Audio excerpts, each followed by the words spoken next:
A very good morning to class. I hope you people are taking good care of yourself and are staying inside your houses as per the directives of the Government of India. I hope you people made the most of the previous lectures and have already made your assignments. Welcome to the next of the same. The next writer that you have in syllabus is Urmila Pawar, and the story that you have in syllabus is The Childhood's Tale. Urmila Pawar is a Dalit feminist writer, and in this unit I will try to introduce you to Dalit literature, especially Dalit feminist literature. At the very outset, it is important to understand the significance of the word Dalit, the objectives of Dalit literature, and the place of Dalit feminist literature within its context. The foremost objective of the so-called Dalit movement has been to expose the dualism and falsities of upper class narratives on caste matters by authoring their own narratives. The emergence of the category of the Dalit itself as a frame of self-reference from the lower castes, from the earlier category of the untouchable, indicates a successful endeavor in the politics of narrative transformation. In 1970s, the Dalit Panthers revived the term and explained its reference. I hope, class, you remember the Dalit Panthers movement, which was discussed in great detail while we were doing the writer Namdev Dhasal, another great writer, another great Dalit writer who brought the concerns of the lower class to the rest of Indian mainstream writing. So in the 1970s, the Dalit Panthers revived the term and explained its reference to include scheduled tribes, poor peasants, women, and all those being exploited politically, economically, and in the name of religion.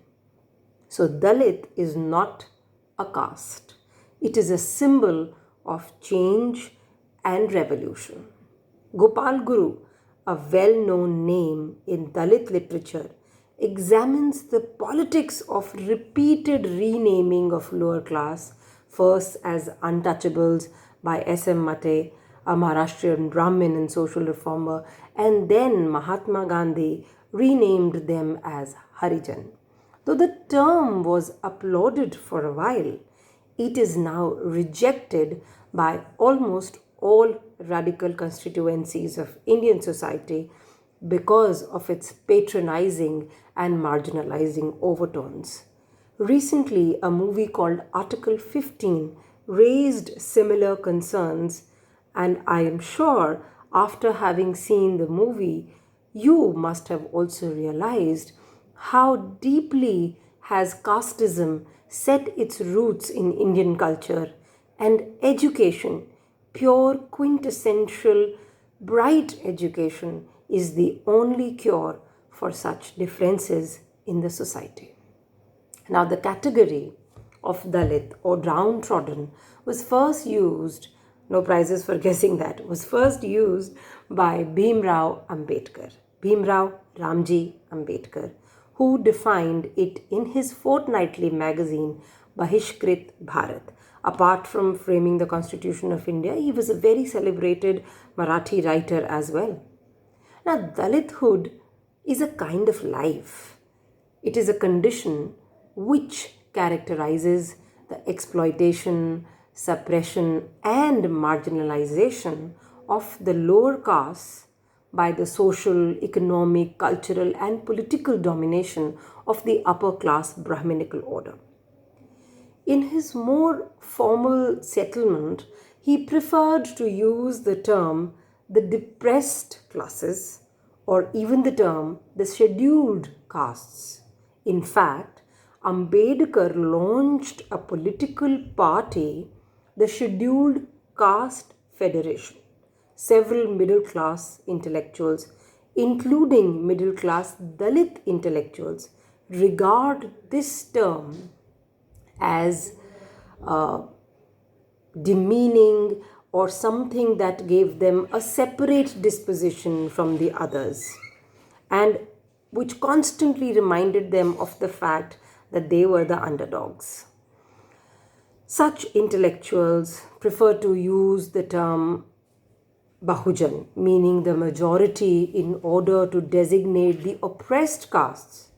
The usage of the term, however, erases the vital history of caste oppression, which has been the defining factor behind outcaste existence in India. The term Dalit, however, is an all encompassing nomenclature which homogenizes the otherwise heterogeneous identities of various oppressed communities in India. Dalit literature is, in its formal form, a sprouted out of a progressive movement called Little Magazine, which was called a kind of rebellious manifestation of the educated youth of those days against the establishment. The Dalit youth found inspiration in the movements of the blacks in the distant land of North America. Now, you see how well connected we are. It is not only that the diseases that get transferred, revolutions also inspire others. People look into the revolutions of other nations and they get inspired to do certain revolutionary acts or to do certain acts of desired change in their own countries as well. So the Dalit youths found inspiration in the movement of blacks in the distant land of North America. Their black literature and Panthers movement became the role models of sorts for them. The protest gained its first expression in the form of new literature called Dalit literature. Poems, short stories, novels, autobiographies written by Dalit writers provided useful insights on the question of Dalit identity. Now, the subaltern communities found a new name by coming together with the perspective Dalit is dignified, thereby rejecting the subhuman status imposed on them by the Hindus.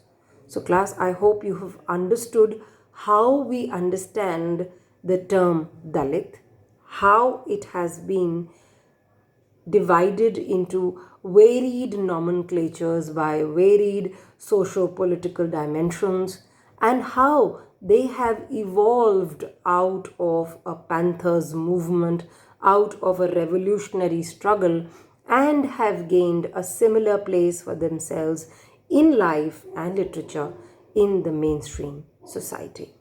More about Dalit feminist literature in the next lecture. I would like to acknowledge here that this lecture has been prepared with the help of USOL Punjab University, Chandigarh. Thank you.